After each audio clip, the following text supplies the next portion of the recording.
Good afternoon, class 9th. In the previous lecture, we talked about the properties of states of matter.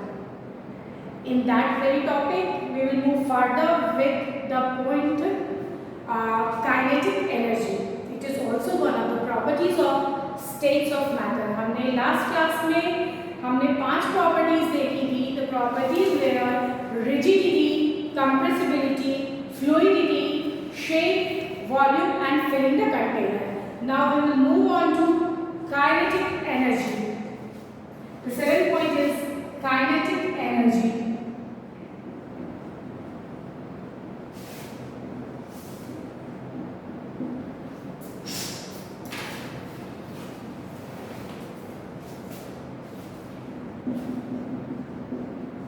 It is the energy possessed by particles या any body possessed by any body या any particle due to their motion, due to their movement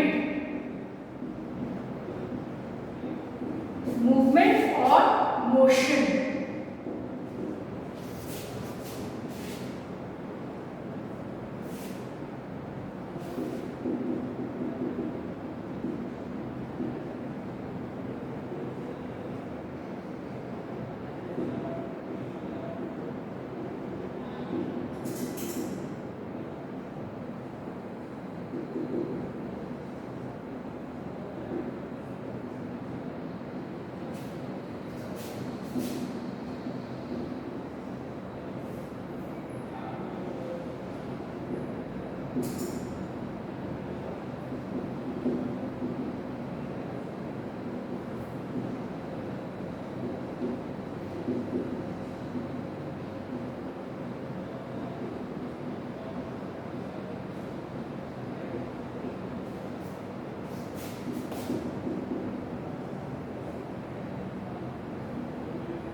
Now kinetic energy. Kinetic energy is the energy possessed by any body या any particle due to its motion. जब कोई भी particle या कोई भी body movement में होती है, motion में होती है, तो उस वक्त उसके साथ जो energy associated होती है, उस energy को हम कहते हैं kinetic energy. तो हम देखते हैं कि solid, liquids and gases के केस में जो हमारे particles हैं उनकी काइनेटिक एनर्जी किस तरह की होती है. सॉलिड के केस में अगर हम देखें तो solids have minimum kinetic energy due to least movement of particles. हम जानते हैं कि सॉलिड के केसेस में inter particle force of attraction बहुत ज़्यादा स्ट्रॉन्ग होता है. बहुत ज़्यादा स्ट्रॉन्ग होने के कारण सॉलिड्स के केसेस में पार्टिकल्स के बीच में स्पेस नहीं होता है because the interparticle force of attraction is holding the particles too tightly with each other. एक दूसरे के साथ बहुत टाइटली बांध के सॉलिड के पार्टिकल्स को ये interparticle force of attraction रखता है. Due to the strong bond between due to the strong attraction force, the particles are held tightly in solid state. Solids में पार्टिकल्स टाइटली हेल्ड होते हैं. इसी रीजन से पार्टिकल्स के बीच में स्पेस अवेलेबल नहीं होता है. पार्टिकल्स में स्पेस अवेलेबल नहीं होता है. They are not allowed to move freely. वो फ्रीली मूव नहीं कर सकते. They just stand on their position. अपने मीन पोजीशन पे खड़े होके वो सिर्फ वाइब्रेट कर सकते हैं. They cannot move, they cannot change their position. तो इसी वजह से सॉलिड्स, लिक्विड्स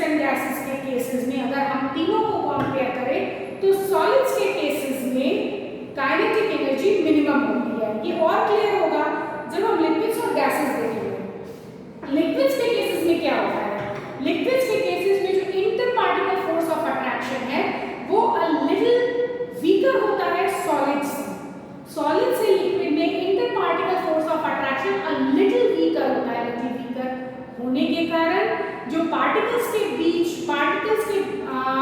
में जो जगह है वो पार्टिकल्स अपने आप को टाइटली हेल्ड नहीं कर पाते और उनके बीच में थोड़ी सी जगह बन जाती है, because the inter particle force of attraction is not as strong as in case of solids. तो उतना स्ट्रॉन्ग नहीं होने के कारण लिक्विड्स के केसेस में जो हमारे पार्टिकल्स होते हैं, अगर सॉलिड के केस में पार्टिकल्स बिल्कुल इस तरह से टाइटली हेल्ड है, एकदम टाइटली हेल्ड है, बिल्कुल स्पेस नहीं है, तो लिक्विड्स के केसेस में इन पार्टिकल्स के बीच में हम कह सकते हैं कि थोड़ी सी स्पेस हो जाती है, बिकॉज इन पार्टिकल्स के बीच में जो फोर्स ऑफ अट्रैक्शन है वो लिटिल वीकर होता है। स्पेस होने के कारण लिक्विड्स को ये फायदा होता है कि वो अपनी मूवमेंट कर सके। सॉलिड्स में तो मूवमेंट का कोई प्रश्न ही नहीं है, लेकिन लिक्विड के केसेस में चूंकि इंटर पार्टिकल स्पेस होता है तो particles are allowed to move अपनी पोजीशन भी वो एक दूसरे के साथ इंटरचेंज कर सकते हैं, लेकिन एक हद तक। वो ये नहीं है, इनके बीच में फोर्स ऑफ अट्रैक्शन वीकर जरूर है, लेकिन इतना भी वीक नहीं है कि ये पार्टिकल उस फोर्स ऑफ अट्रैक्शन के बंधन को तोड़ के कहीं भी भागने लग जाए, ऐसा नहीं है। फोर्स ऑफ अट्रैक्शन वीक जरूर है, पर इतना स्ट्रॉन्ग है कि वो पार्टिकल्स को जगह पे एक पर्टिकुलर डिस्टेंस तक पकड़ के रखता है। उस पर्टिकुलर डिस्टेंस के बाद वो पार्टिकल्स को बाहर जाने नहीं देगा। इसलिए कुछ हद तक लिक्विड के मॉलिक्यूल्स सॉलिड के कंपैरिजन में फ्रीली मूव कर सकते हैं, स्पेस है उनके बीच में, so they are allowed moderately, they are allowed to move to change their position. तो चूंकि वहां डायरेक्ट मूवमेंट है, वो भी पोजीशन तक चेंज कर सकते हैं, मूवमेंट ज्यादा है, तो in comparison to solids liquids की काइनेटिक एनर्जी थोड़ी ज्यादा होगी। जो पैदल चल रहा है, जो अपनी जगह पे खड़े होकर ऐसे से हिल रहा है, और जो पैदल चल रहा है और जो दौड़ रहा है, उन तीनों में एनर्जी ज्यादा कम है। जो दौड़ रहा है उसके सबसे कम एनर्जी तो यहाँ है जो खड़ा है। एग्जैक्टली तो सेम बात है कि सॉलिड्स अपनी जगह पे खड़े हैं, बस अपनी जगह से खड़े होकर ऐसे ऐसे हिल रहे हैं, सिर्फ अपनी जगह पे खड़े होकर पैर हिला देना है, उसमें एनर्जी कम है, काइनेटिक एनर्जी उनके पास काइनेटिक एनर्जी कम है। लेकिन जो चल रहा है उसको उससे ज्यादा एनर्जी है, और जो दौड़ रहा है उसको सबसे ज्यादा एनर्जी है। करेक्ट? तो यहाँ बात वही है, सॉलिड्स को अपनी जगह खड़े होकर सिर्फ हिल रहे हैं, लिक्विड्स पैदल चल रहे हैं, दौड़ नहीं रहे हैं, लेकिन वो आराम से चलते चलते जा रहे हैं। गैसेस के केसेस में particle force, inter particle force of attraction negligible होता है। नेग्लिजिबल होने का मतलब है कि उनके बीच में फोर्स ऑफ अट्रैक्शन ना के बराबर है। ना के बराबर होने के कारण इनके पार्टिकल्स के बीच में फोर्स ऑफ अट्रैक्शन मैक्सिमम है। There is not inter particle force of attraction, inter particle space maximum है, just because inter particle force of attraction minimum है। Inter particle force of attraction solid और liquids के comparison में gases में negligible होता है। इस वजह से पार्टिकल्स एक दूसरे से दूर दूर रहते हैं, क्योंकि उनके बीच बंधन बांधने के लिए नहीं है, ना के बराबर है वो बंधन, तो वो एक दूसरे से दूर दूर भाग सकते हैं, कहीं भी भाग सकते हैं। उनके बीच का फोर्स इतना स्ट्रांग भी नहीं है कि उन्हें एक जगह बांध के रख सके। इस कारण से वो दूर दूर भाग सकते हैं, कहीं भी जा सकते हैं, वो फ्री हैं, they are completely free to move around. तो वो कंप्लीटली फ्री है, वो ज्यादा स्पीड से भाग सकते हैं एक दूसरे से इधर से उधर, यहाँ से वहाँ। इस वजह से उनकी काइनेटिक एनर्जी मैक्सिमम होती है in comparison to solids and liquids. तो सॉलिड्स, लिक्विड्स और गैसेस के केस में solids have minimum kinetic energy, liquids have moderate kinetic energy and gases have maximum kinetic energy. Let's move on to the next topic, that is next point, that is density.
Density is mass per unit volume.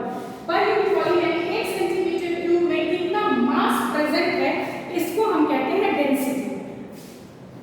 Suppose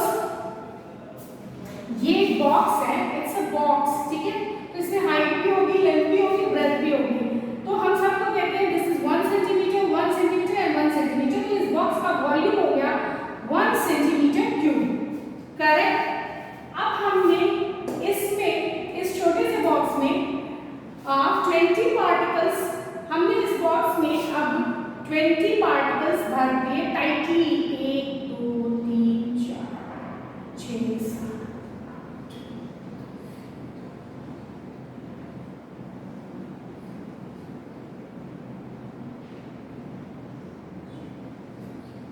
27, ठीक है। ये हमारी 27 toffees हैं जो हमने इस box में tightly pack कर दी हैं। ये जो 27 टॉफीज हैं ये सॉलिड पार्टिकल्स को रिप्रेजेंट करती हैं, ठीक है। हमने इसको टाइटली पैक करके इस बॉक्स में भर दिया है और हर हमारी टॉफी का वेट है 1 ग्राम। तो अगर हम इस बॉक्स की डेंसिटी निकालें तो that will come out to be 27 into 1 by 1 centimeter cube, that will equal to 27 gram per centimeter cube। यानी इस बॉक्स की डेंसिटी है 27 ग्राम पर सेंटीमीटर क्यूब, ठीक है। लेकिन अगर हम यही बॉक्स ले ले वापस से, सेम बॉक्स हमने लिया 1 सेंटीमीटर और अब हम इसमें लिक्विड के पार्टिकल्स भर रहे हैं। तो चूंकि लिक्विड के पार्टिकल्स टाइटली हेल्ड नहीं रहते हैं, उनके बीच में थोड़ा सा डिस्टेंस होता है, तो हम वो डिस्टेंस शो कर रहे हैं। यहाँ भरा है 5 10 15 20 20 पार्टिकल्स ऑफ गैसेस। चूंकि इनके बीच में स्पेसेस थोड़े से इंटर पार्टिकल स्पेसेस होते हैं, तो हम वही स्पेसेस रिप्रेजेंट करके इनको कर रहे हैं। तो उसी साइज के बॉक्स में जो हमारी टॉफीज अब भरी, हम उनको मान ले रहे हैं लिक्विड के पार्टिकल्स, ठीक है। तो हमारी जो टॉफीज अब भरी वो है हमारी 20 टॉफीज, ठीक है। यहाँ मान लीजिए टॉफीज ही हैं, लेकिन ये टॉफीज के बीच में हमने थोड़ा गैप दे दिया, क्लियर। तो थोड़ा गैप देने के बाद 20 टॉफीज हैं, तो 20, तो यानी हमारी डेंसिटी अब हो गई 20 by 1 is equal to 20 ग्राम पर सेंटीमीटर क्यूब, ठीक है। बेटा पहले केस में हमने टाइटली फिट कर दी थी सारी टॉफीज को। अगर हम हर एक टॉफी को पार्टिकल मान लें तो वो हमारा किस स्टेट को रिप्रेजेंट करेगा, सॉलिड स्टेट को, क्योंकि सॉलिड स्टेट के केस में जो हमारे पार्टिकल्स होते हैं वो बिल्कुल एक दूसरे से टाइटली हेल्ड रहते हैं। फर्स्ट केस में हमारी जो टॉफीज थी वो कंप्लीटली टाइटली पैक थी एक दूसरे के साथ, उसी तरह जिस तरह सॉलिड स्टेट में पार्टिकल्स एक दूसरे के साथ पैक होते हैं। उस केस में जब हमने टाइटली हेल्ड रखा था तो ऑब्वियस सी बात है कि एक पर्टिकुलर, एक फिक्स्ड, अगर हम तीनों के लिए लेंगे सॉलिड लिक्विड गैस के लिए, तो एक फिक्स्ड स्पेस में जब पार्टिकल्स टाइटली हेल्ड था तो नंबर ऑफ पार्टिकल्स ज्यादा आएंगे।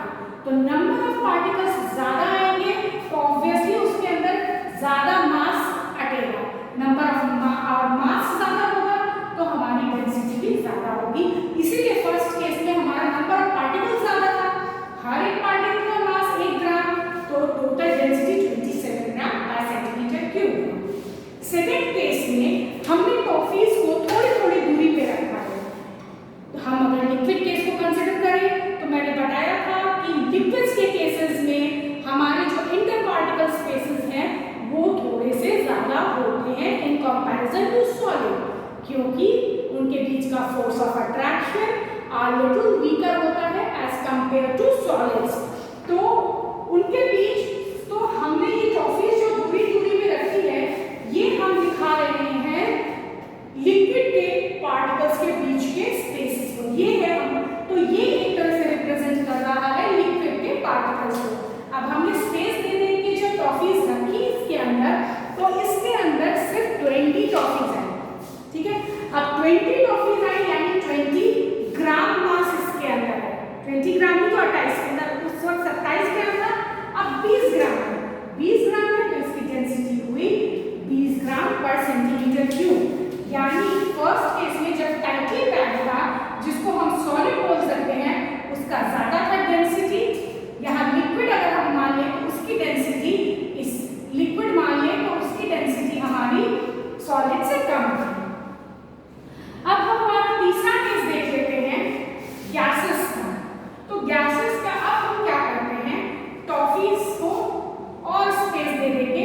Inter particle force of attraction negligible होने के कारण पार्टिकल्स एक दूसरे से बहुत दूर दूर पे रहते हैं, बिकॉज इनको बांधने के लिए इनके बीच बंधन न के बराबर है। तो ये पार्टिकल्स, तो यहाँ ये पार्टिकल्स रिप्रेजेंट कर रहे हैं, ये टॉफीज रिप्रेजेंट कर रही हैं हमारे गैस के पार्टिकल्स को, और ये हमारा सेम बॉक्स है विद सेम डायमेंशन। अब इस केस में क्या हुआ, उसी बॉक्स में अब सिर्फ 5 पार्टिकल, देखो 3 4 5 6 पार्टिकल्स है, यानी 6 ग्राम, यानी डेंसिटी हो गई 6/1 इज इक्वल टू 6 ग्राम पर सेंटीमीटर क्यूब। अब आप देखो फर्स्ट केस में टाइटली पैक्ड स्ट्रक्चर, एकदम टाइटली पैक्ड, जिस तरह सॉलिड्स में हम जानते हैं, तो हमारी डेंसिटी आई थी 27। उसके सेकेंड केस में जब हमने थोड़ी थोड़ी दूरी पे टॉफीज को रखा just to represent liquid particles, तो हमारी डेंसिटी आई 20, और जब हमने उन्हीं टॉफीज को गैसेस पार्टिकल्स को रिप्रेजेंट करते हुए दिखाया तो हमारी डेंसिटी आई 6, यानी इतनी ही दूरी में सिर्फ 6 ग्राम सामान आया। पहले केस में 27, दूसरे केस में 20 और तीसरे केस में 6, यानी हमारी डेंसिटी सॉलिड के केस में मैक्सिमम, उससे कम लिक्विड में और उससे कम गैसेस में रहती है। क्लियर है सबको? Let's come to next point, pressure.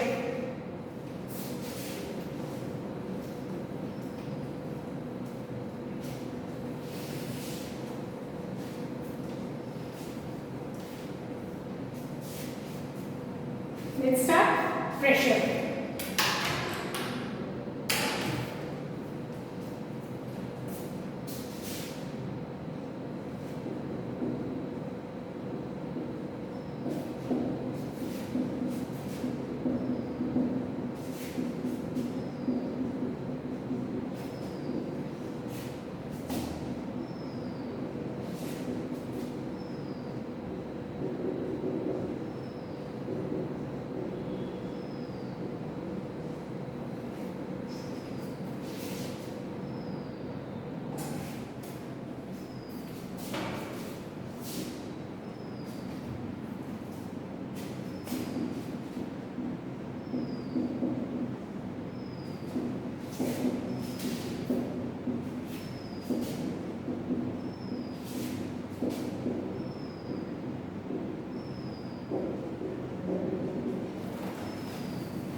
Gases को अगर हम कंटेनर में फिल कर देते हैं तो चूंकि गैसेस के बीच में फोर्स ऑफ अट्रैक्शन नेग्लिजिबल होता है तो उसके पार्टिकल्स एक दूसरे से फ्री होते हैं, उनके बीच कोई बंधन नहीं है जो उन्हें बांध के रखेगा।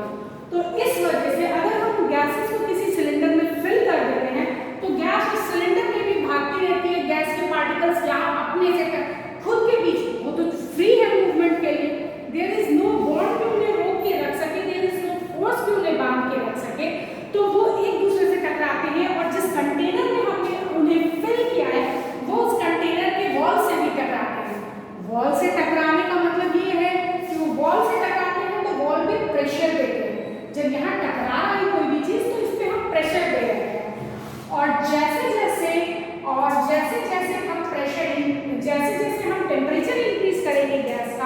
टेम्परेचर इंक्रीज करने से क्या होता है, उनकी काइनेटिक एनर्जी बढ़ती है। काइनेटिक एनर्जी बढ़ने से पार्टिकल्स और जल्दी जल्दी मूव करने लगते हैं, पार्टिकल्स और जल्दी जल्दी मूव करने लगते हैं, और जल्दी मूव करेंगे तो और जोर से, कोई सीधे धीमे चलते चलते आए और इस दीवार से टकराए, और कोई दौड़ते दौड़ते आए और इस दीवार से टकराए, तो ज्यादा प्रेशर कौन देगा? जो दौड़ के आ रहा है उसके कारण इस दीवार पे ज्यादा जोर से प्रेशर लगेगा। वही कहने का मतलब है कि गैस के पार्टिकल्स फ्री होते हैं रैंडम मूवमेंट के लिए, उनके बीच कोई बंधन नहीं है जो उन्हें रोक के रख सके, तो वो खुद से भी टकराते हैं और जिस कंटेनर में हमने उन्हें फिल किया है वो उस कंटेनर से भी टकराने लगते हैं और इस कंटेनर के वॉल पे प्रेशर एक्सर्ट करते हैं। अगर हम टेम्परेचर इंक्रीज कर दें उस समय गैस का, तो काइनेटिक एनर्जी बढ़ेगी। भाई कोई खा पी लेगा, किसी को भूख लगी, जो उसको भूख लगी है, ठीक है, भूख लगी है, थोड़ा सुस्त है, धीरे धीरे चल रहा है, और अगर वो खाना वाना खा ले, थोड़ी ताकत आ जाएगी तो थोड़ा बोल्डली जल्दी जल्दी स्टेप्स लेगा, करेक्ट। उसी तरह जब हम टेम्परेचर बढ़ा रहे हैं तो हमारे गैस में भी एनर्जी आ रही है, काइनेटिक एनर्जी बढ़ रही है, वो और जल्दी जल्दी मूव करेगा, और जल्दी मूव करेगा, और ज्यादा जोर से वो वॉल्स पे प्रेशर देगा। जहाँ तक लिक्विड की बात है, चूंकि लिक्विड भी मूवमेंट कर सकती है, एक हद तक लिक्विड के पार्टिकल्स भी मूवमेंट कर सकते हैं, तो वो भी प्रेशर एक्सर्ट करते हैं उस कंटेनर में जिस कंटेनर में हमने उन्हें रखा है।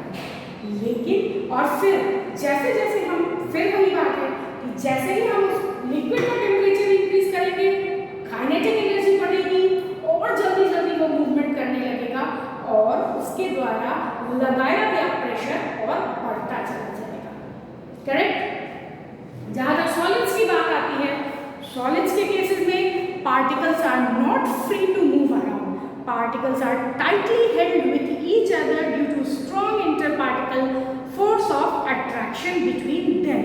Particles एक दूसरे से दूर हट ही नहीं सकते, एक दूसरे से अलग हो ही नहीं सकते, वो जिस जगह पे है वो उस जगह को नहीं छोड़ सकते, तो वो किसी भी कंटेनर में हम रख दें वो उसके वॉल्स पे प्रेशर एक्सर्ट नहीं करेगा, प्रेशर एक्सर्ट ही नहीं करेगा, स्पेस ही नहीं है, मूवमेंट ही नहीं है, तो वो प्रेशर एक्सर्ट नहीं करेगा। Clear?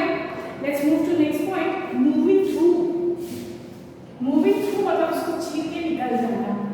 We can move through water, हम वाटर से मूव करते हैं, स्विमिंग जब करते हैं तो what we do, we move through water, हम उसको चीर के निकल जाते हैं।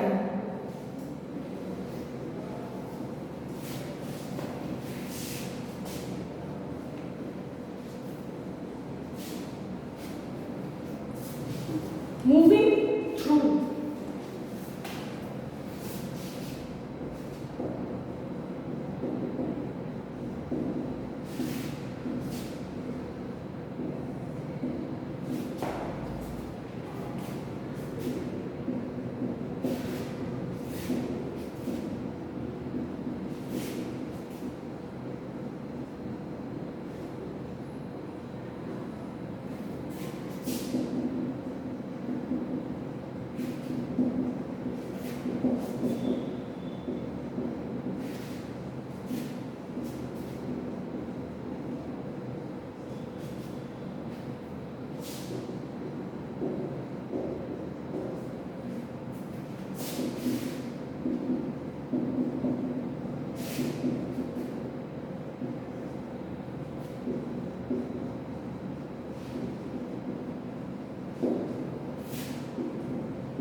मूविंग थ्रू, ठीक है, मूविंग थ्रू मतलब होता है चीर के निकल जाना।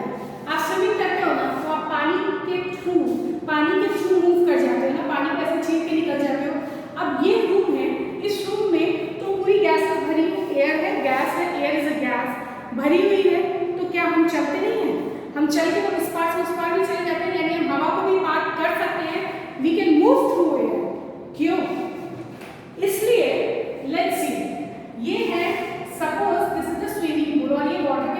ये वाटर के पार्टिकल्स हैं जिनके बीच में स्पेसेस होंगे। क्लियर है?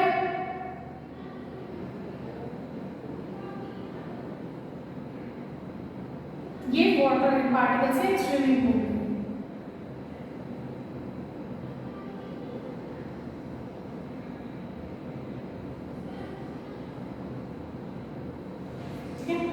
हम यहाँ से हम स्विमिंग करते हैं और हम जब इस पानी के अंदर जाते हैं तो क्या होता है कि ये देखो ये पानी के बीच में स्पेस है, हम यहाँ से जा रहे हैं तो ये क्या होता है कि ये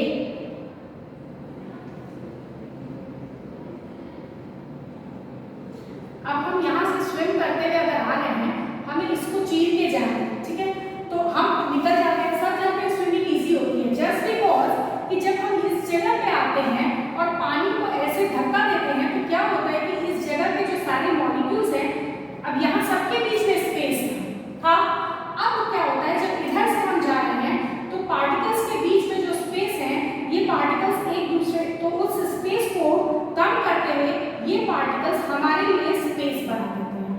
ये पार्टिकल्स एक दूसरे से सटते हुए हमारे लिए स्पेस बना देते हैं। बीच में स्पेस बन जाती है हमारे लिए, इधर और इधर पानी हट जाता है और ये सारे गैप्स जो हैं ये सारे के सारे गैप्स जो हैं ये इसको कम करते हुए पानी के पार्टिकल्स एक दूसरे से सट जाते हैं और हमारे लिए इजीली पाथ बना देते हैं कि हम उसके थ्रू स्विम करते हुए इजीली निकल जाए। इसी वजह से and the same reason gas के बीच में तो ये इंटर पार्टिकुलर डिस्टेंस और ज्यादा होता है तो वो और इजीली जितनी मेहनत हमें स्विमिंग करने में लगती है क्या उतनी मेहनत आपको चलने में लगती है? नहीं लगती है ना, जस्ट बिकॉज कि गैस के पार्टिकल्स के बीच में तो बहुत ज्यादा स्पेस है, वो बहुत इजीली इधर से उधर चली जाती है और हमारे लिए स्पेस बनाते चली जाती है। इसी वजह से we can move through liquids and gases. लेकिन सॉलिड के केसेस में इस बेंच को चीर के निकल सकते हैं? बेंच के बीचों बीच चीर के निकल सकते हैं? नहीं निकल सकते, जस्ट बिकॉज कि उनके पार्टिकल्स के बीच में स्पेस ही नहीं है। तो वो जाकर भी हमारे जाने के लिए स्पेस में कहाँ जाएंगे पार्टिकल्स? कहीं जगह नहीं है कि वो साइड हो जाए या इधर हो जाए। भीड़ भाड़ एकदम कॉम्पैक्ट इलाके में आप आसानी से स्कूटी लेके नहीं, कोई भी बाइक लेकर आप आसानी से नहीं निकल सकते। क्यों? खचाखच भीड़ है, वहाँ पर ऑलरेडी इतनी भीड़ है तो भीड़ किधर जाएगी कि आपको जगह देगी जाने के लिए? नहीं दे पाएगी ना। वही रीजन है सॉलिड के केस में एकदम खचाखच भरा है, भीड़ एकदम भरी पड़ी है, पार्टिकल्स उनके पास जगह ही नहीं है कि वो इधर उधर हट के आपके लिए जगह बनाए। That is why we cannot move through solids, but we can easily move through liquids and gases. This was all about properties of states of matter. अब हम देखते हैं measurement of temperature.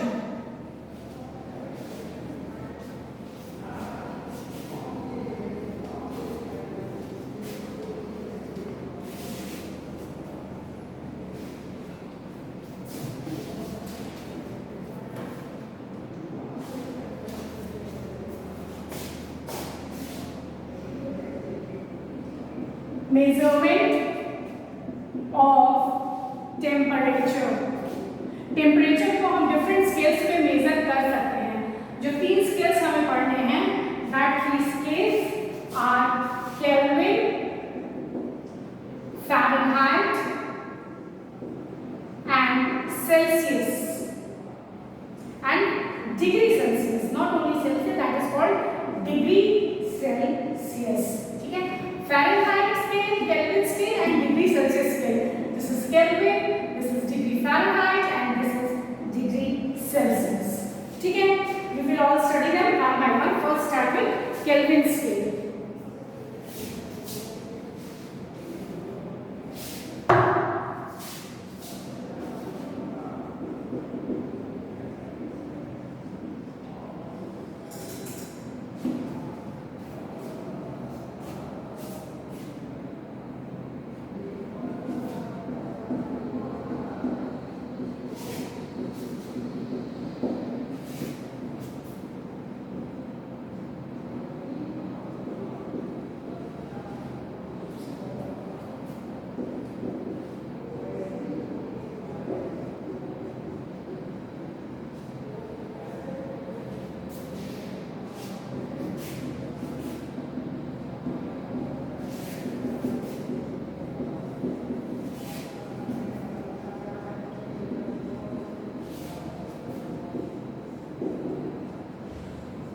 Kelvin scale of temperature को invent किया था Lord William Kelvin ने and उनको honour करने के लिए इस स्केल का नाम दिया गया Kelvin scale which we denote by K, capital K. इसके number 8 it is the SI unit of temperature. It is the SI unit of temperature. Second, the symbol is K.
Kelvin scale, kelvin term दिया गया था Lord William kelvin के नाम पे, जिन्होंने इस scale को इन्वेंट किया था और टू ऑनर हिम इस स्केल का नाम दिया गया केल्विन स्केल. ऐसा यूनिट है टेम्परेचर का, सिंबल है कैपिटल के. केल्विन स्केल पे वाटर फ्रीजेस एट 273.15 केल्विन, जो कि 0.15 इज अ स्मॉल नंबर, तो इस वजह से इसको नॉर्मली हम देखते हैं 273 kelvin. Water boils at 373.15 Kelvin or 373 Kelvin. Kelvin scale पे तो 0 केल्विन जो होगा, केल्विन स्केल का जो 0 केल्विन है या 0 केल्विन है या जिसको हम sorry not 273 kelvin, I am sorry, it's -273 degree Celsius. Kelvin scale पे जो 0 केल्विन होता है या जिसको हम -273 डिग्री सेल्सियस भी कहते हैं, वो कहलाता है absolute zero temperature. Absolute zero temperature वो टेम्परेचर है जिस टेम्परेचर पे मॉलिक्यूल्स भी मूव करना बंद कर देते हैं. Every movement ceases. आपका जो ये सॉलिड स्टेट में जो पार्टिकल्स मूव कर रहे हैं, यूं ही वाइब्रेट कर रहे हैं, that movement also ceases. That temperature 0 Kelvin is called absolute zero temperature. 0 Kelvin in degree Celsius is equal to -273 degree Celsius. Let's start next scale, that is degree Celsius scale.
और degree Celsius के बीच में relation ये है कि Kelvin is equal to 273 plus degree Celsius. अगर हमको kelvin को डिग्री सेल्सियस में चेंज करना है या डिग्री सेल्सियस को केल्विन में चेंज करना है तो we can easily use this formula to interchange the temperature scale.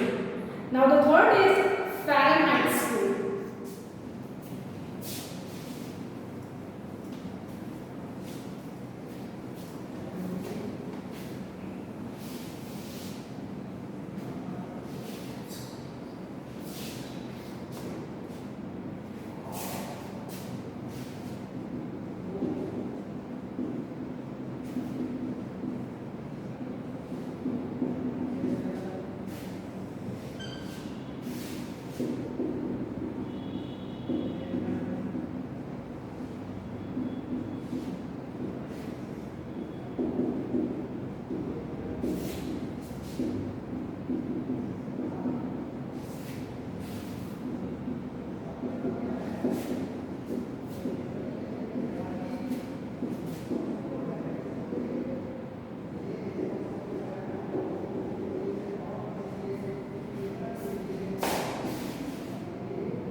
Fahrenheit scale, it is denoted as degree Fahrenheit where F is written in capital form.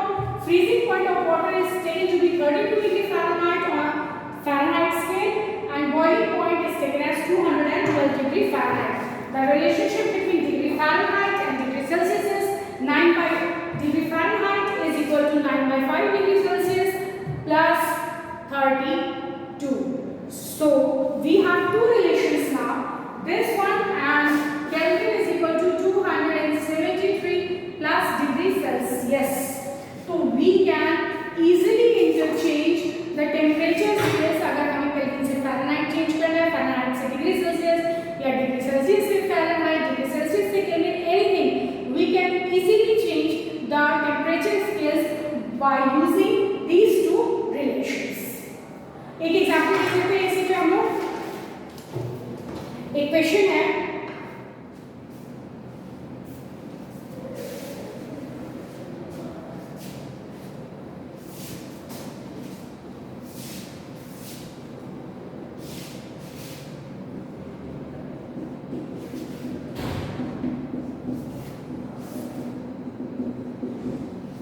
Convert 72 degree Fahrenheit into Celsius scale convert कीजिए। आप लोग अपनी copies में 72 degree Fahrenheit को Celsius में not this 72 degree को हमें Kelvin scale में चेंज करना है।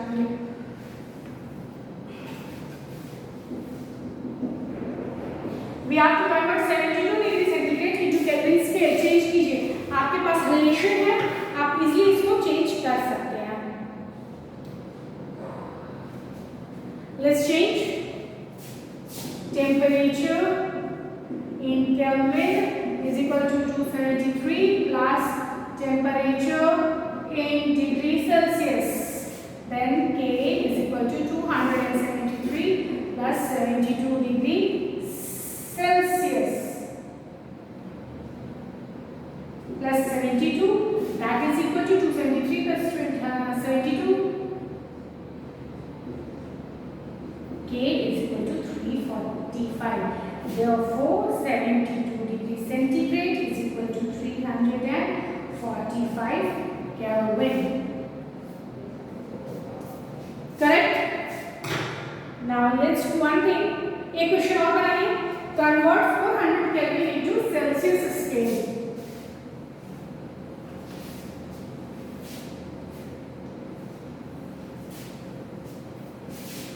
Convert 400 Kelvin into Celsius scale. Again the same relation. temperature in Kelvin is equal to 273 plus degree centigrade. K is equal to 273 plus degree centigrade. Degree centigrade is equal to 273 minus K minus 273. That is degree centigrade is equal to 400 minus 273. That is degree centigrade is equal to 127. Therefore, 400 Kelvin is equal to 127 degree centigrade. Clear? आपके पास दो relations हैं. अगर आपको questions आते हैं to change interchange the temperature scales, आप easily change कर सकते हैं. You have both the relations. You have the relation between Fahrenheit and Celsius and then Celsius and Kelvin. तो अगर आपको फ़ारेनहाइट से केल्विन में भी चेंज करना है तो कोई परेशानी आपको नहीं आएगी. You now know both the relations. Okay, now let's start the next topic, change of state of matter.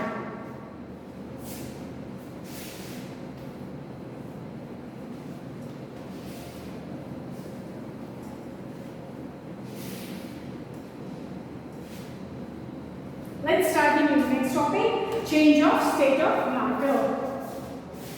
Change of state of matter. Change of state of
matter.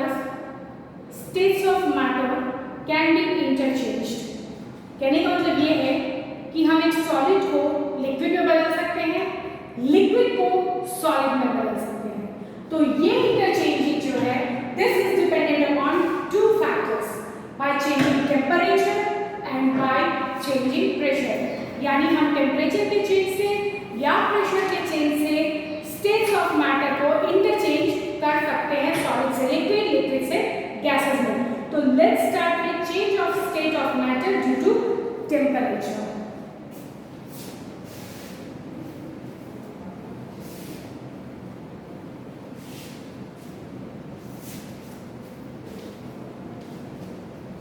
Change of state of matter due to temperature.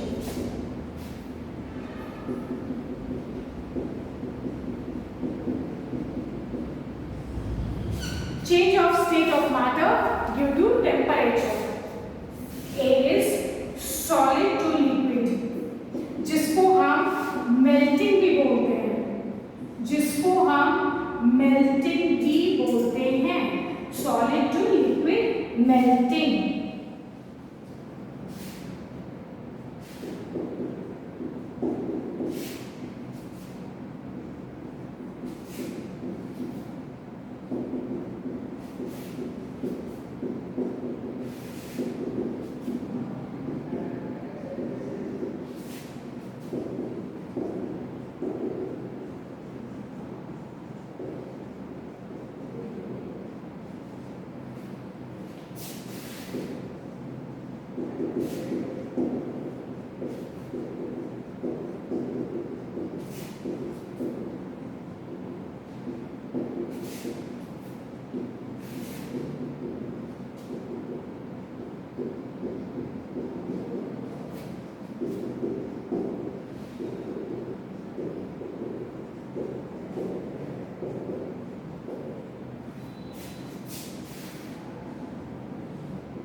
देखो हम पहला effect देख रहे हैं by changing the temperature.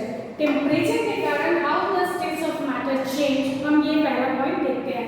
उसमें सबसे पहला है सॉलिड से लिक्विड में चेंजिंग, जिसको हम मेल्टिंग भी बोलते हैं। सॉलिड से लिक्विड में कन्वर्ट होने के प्रोसेस को हम मेल्टिंग या फ्यूजन बोलते हैं। ये चेंज आता है due to change in the temperature. Temperature के चेंज होने से सॉलिड जब लिक्विड में बदलता है तो उस प्रोसेस को हम मेल्टिंग कहते हैं या फ्यूजन कहते हैं। जिस टेम्परेचर पे कोई भी सॉलिड लिक्विड में चेंज हो जाता है, मेल्ट हो जाता है, फ्यूज हो जाता है, उस टेम्परेचर को हम कहते हैं मेल्टिंग पॉइंट। हर एक सॉलिड का अपना एक फिक्स मेल्टिंग पॉइंट होता है।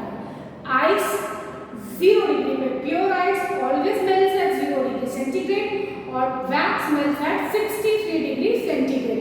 हर एक सॉलिड का, हर एक प्योर सॉलिड का अपना अपना मेल्टिंग पॉइंट फिक्स होता है। ठीक है, आगे देखते हैं। थर्ड पॉइंट है इसमें, हम इसी में आगे लिख रहे हैं, मेल्टिंग में ही हम आगे का पॉइंट लिखने जा रहे हैं। We have not change the topic, the topic is solid to liquid, that is melting, जिसमें हमने अभी 2 पॉइंट लिखा था and we are now moving further to the third point.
Point है, melting point of solid depends upon the force of attraction between the molecules or particles of solid.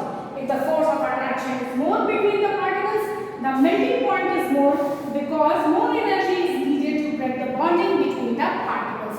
सीधी सी बात है, देखो solid में हर सॉलिड के बीच strong force of attraction तो होता है, पर वो फोर्स ऑफ अट्रैक्शन भी सॉलिड टू सॉलिड वेरी करता है। अब जितना स्ट्रॉन्ग फोर्स ऑफ अट्रैक्शन एक लोहे के पार्टिकल, एक लोहे के कील ले लो, अगर लोहे की कील में जितना स्ट्रॉन्ग फोर्स ऑफ अट्रैक्शन है, क्या उतना strong force of attraction chalk में था? नहीं था। हमने एग्जांपल देखा था। कहने को तो दोनों के दोनों सॉलिड है, बट सॉलिड है, they are no doubt solids, but still उनके आपस में भी जो फोर्स ऑफ अट्रैक्शन है उनमें वैरी करता है, सॉलिड टू सॉलिड को वैरी करता है। तो कहने का मतलब ये है कि अगर फोर्स ऑफ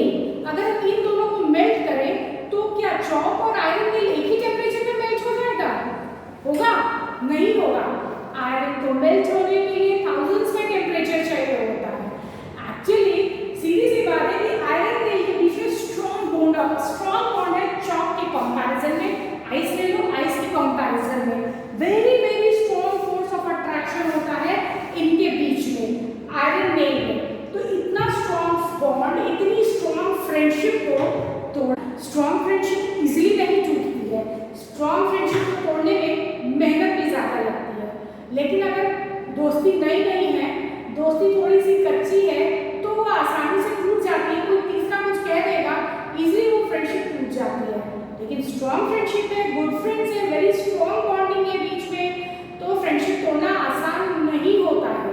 वही बात यहाँ भी है कि जब फोर्स ऑफ अट्रैक्शन स्ट्रॉन्ग है, फ्रेंडशिप स्ट्रॉन्ग है, तो उसको तोड़ने में मेहनत भी ज़्यादा लगेगी। ज़्यादा मेहनत लगने का मतलब है उसको हमें ज़्यादा टेम्परेचर देना होगा और हीटिंग करनी होगी, ज़्यादा टेम्परेचर देते रहना होगा, तब कहीं जाके स्ट्रॉन्ग बॉन्ड्स ब्रेक होंगे। लेकिन जहाँ बॉन्ड्स वीक होंगे, कंपैरेटिवली जहाँ बॉन्ड्स वीक होंगे सॉलिड स्टेट में, वहाँ हम थोड़ा सा हीट भी सप्लाई अगर करें तो वहाँ बॉन्ड ब्रेक कर जाता है। बॉन्ड जब तक ब्रेक नहीं होगा, पार्टिकल्स के बीच में जो स्ट्रॉन्ग फोर्स ऑफ अट्रैक्शन है वो बंधन टूटेगा जब तक नहीं, सॉलिड लिक्विड में नहीं बदल सकता है। उस स्ट्रॉन्ग बंधन को तोड़ने के लिए ये हमें हीट सप्लाई करनी होती है, हमें उसका टेम्परेचर बढ़ाना, पर ये टेम्परेचर डिपेंड करता है कि उनके बीच का जो ये बंधन है वो कितना मजबूत है। बंधन वीक है तो वो थोड़ा ही टेम्परेचर देने पे, थोड़ी हीटिंग करने पे वो टूट जाएगा। लेकिन अगर वो बंधन बहुत ज़्यादा स्ट्रॉन्ग है, वो फ्रेंडशिप बहुत ज़्यादा स्ट्रॉन्ग है, तो उस फ्रेंडशिप को तोड़ने के लिए हमें हीटिंग करते जाना होगा और मेहनत करते जाना होगा। That is why if the force of attraction is more between the particles, तो उसका melting point हीट ज़्यादा देने का मतलब है उसका टेम्परेचर बढ़ता जा रहा है, यानी जिस टेम्परेचर पे वो मेल्ट करेगा वो बढ़ता जा रहा है, यानी melting point बढ़ता जा रहा है। If the force of attraction is more between the particles, the melting point is more because more energy is needed to break the bond between the particles.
63 degree centigrade, लेकिन अगर wax में impurities present हो तो वो 63 degree के नीचे ही melt कर जाएगा।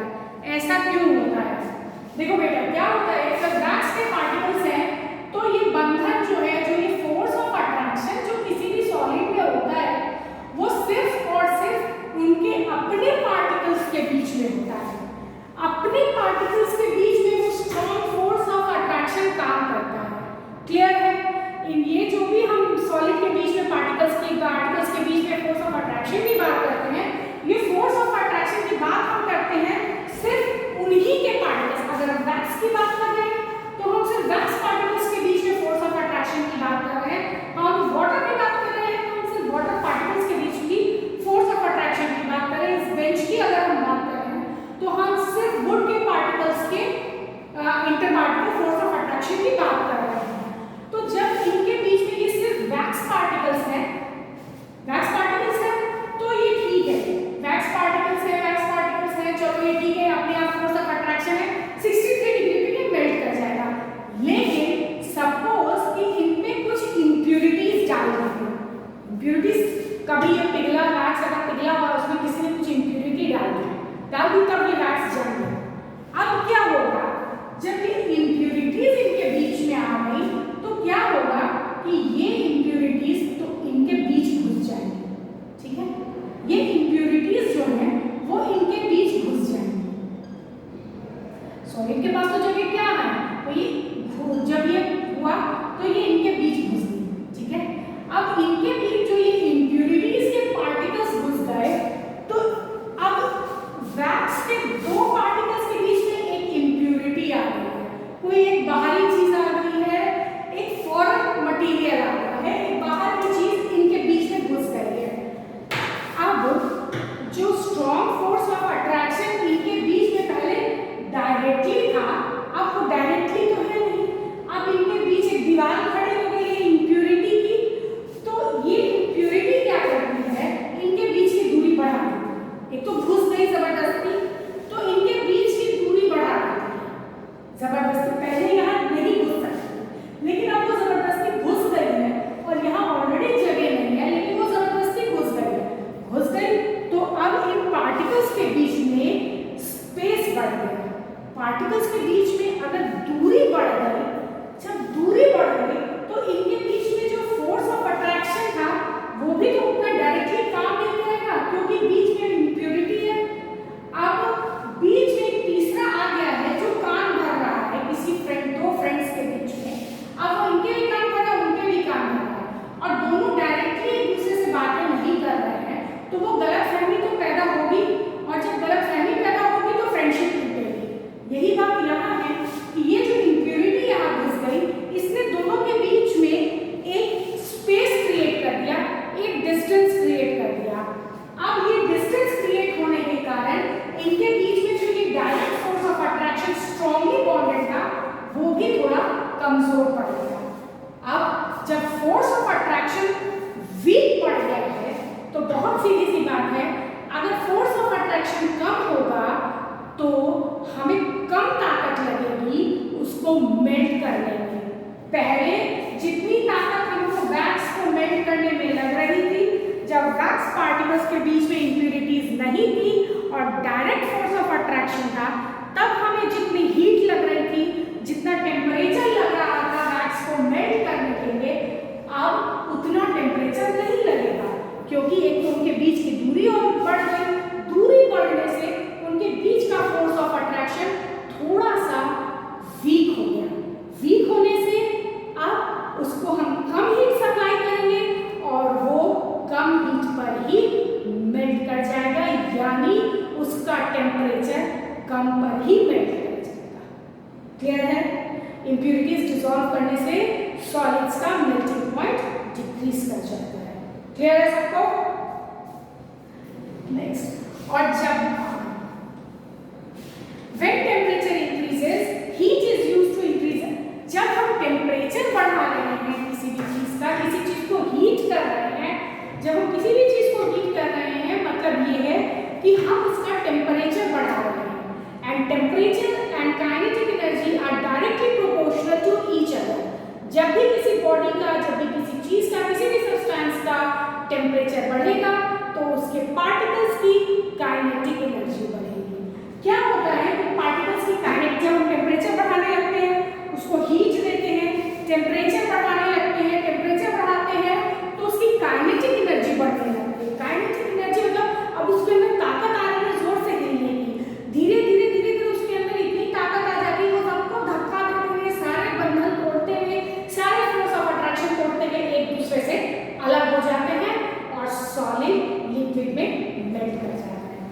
सॉलिड तभी तक सॉलिड है जब उनके पार्टिकल्स अपनी ही जगह पे टिके रहें और उस फोर्स ऑफ अट्रैक्शन को मानते रहें।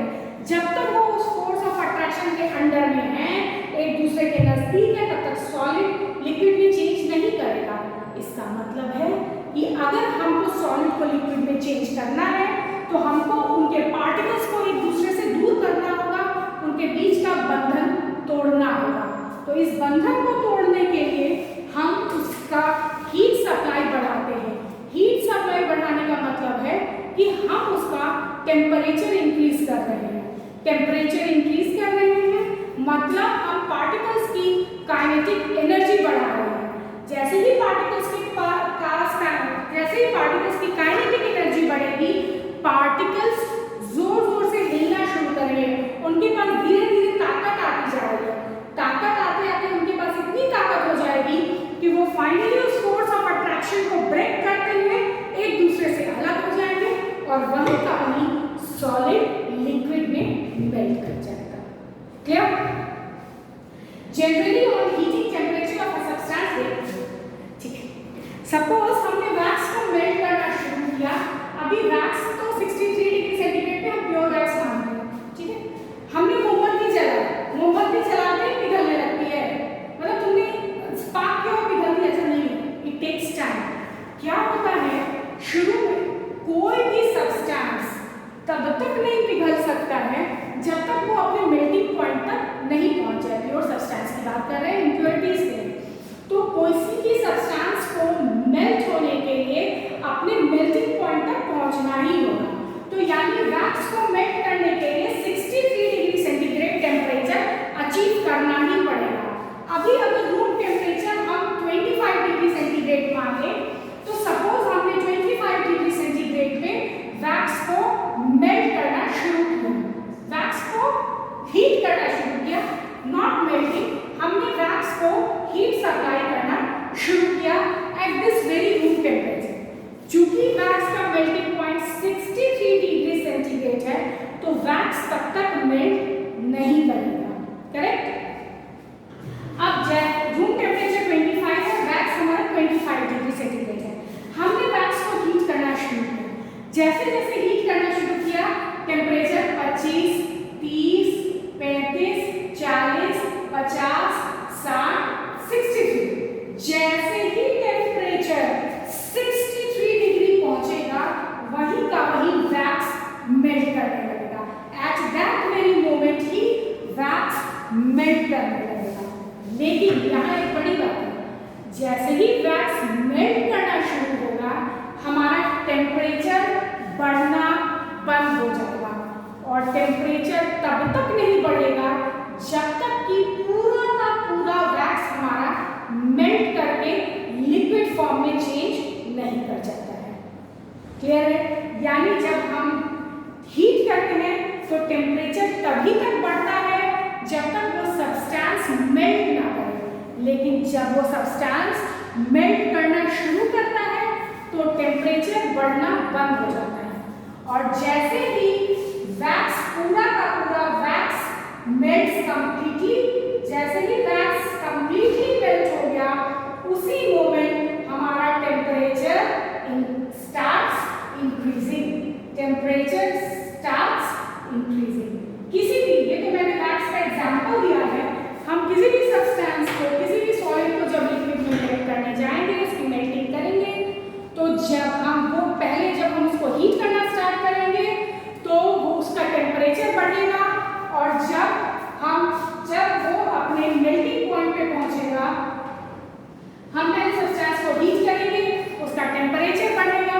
और जैसे ही टेम्परेचर बढ़ते हुए उसके मेल्टिंग पॉइंट तक पहुंचेगा, वो सब्सटेंस मेल्ट करने लगेगा।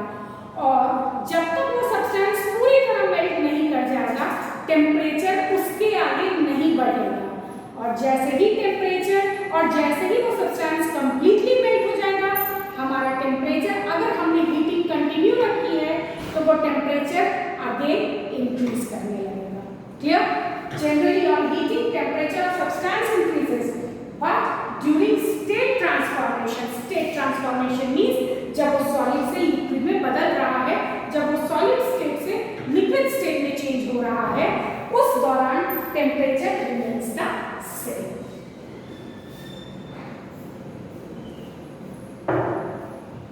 Let's move further to the next point.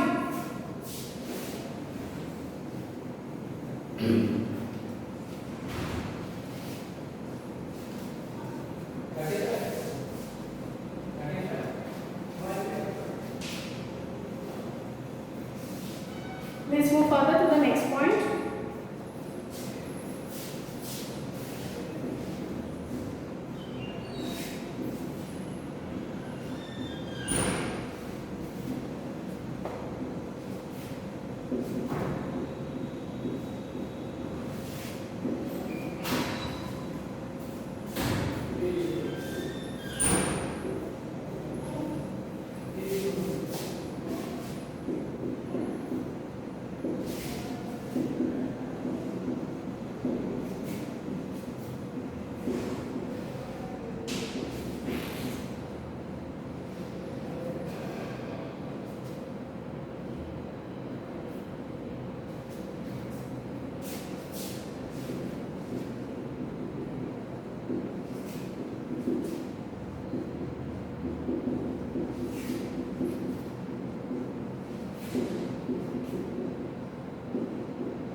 Now, मैंने आप लोगों को बताया कि जब हमें किसी चीज को मेल्ट करना होता है तो हम उसकी हीटिंग स्टार्ट करते हैं, करेक्ट?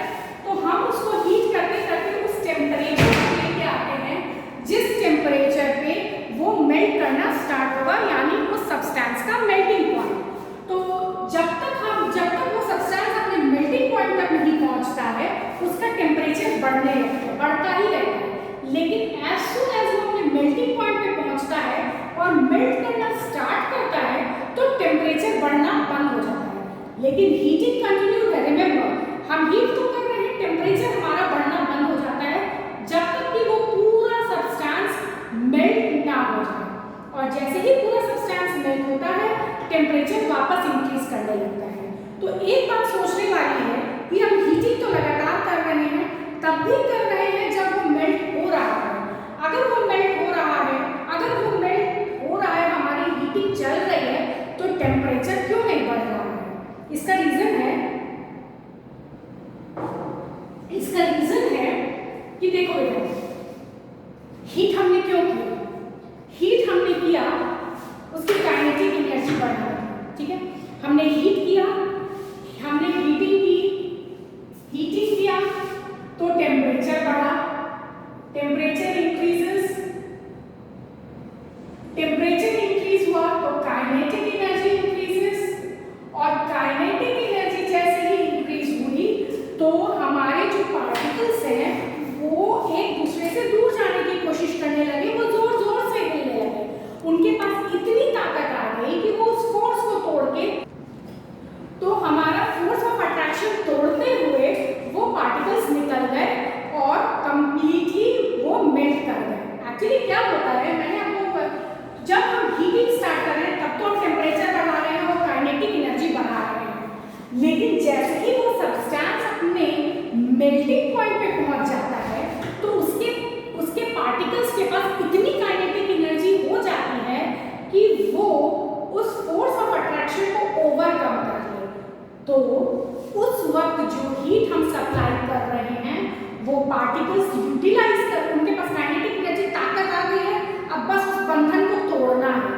तो मेल्टिंग पॉइंट पे जो हम हीट सप्लाई कर रहे हैं, हीटिंग तो कंटिन्यू है, टेम्परेचर नहीं बढ़ रहा है। एक्चुअली टेम्परेचर इसलिए नहीं बढ़ता है क्योंकि उस वक्त जो हम हीट सप्लाई कर रहे हैं वो हीट जो पार्टिकल्स हैं अपने बीच के इस फोर्स ऑफ अट्रैक्शन को तोड़ने में यूज करते हैं और अलग होने में यूज करते हैं।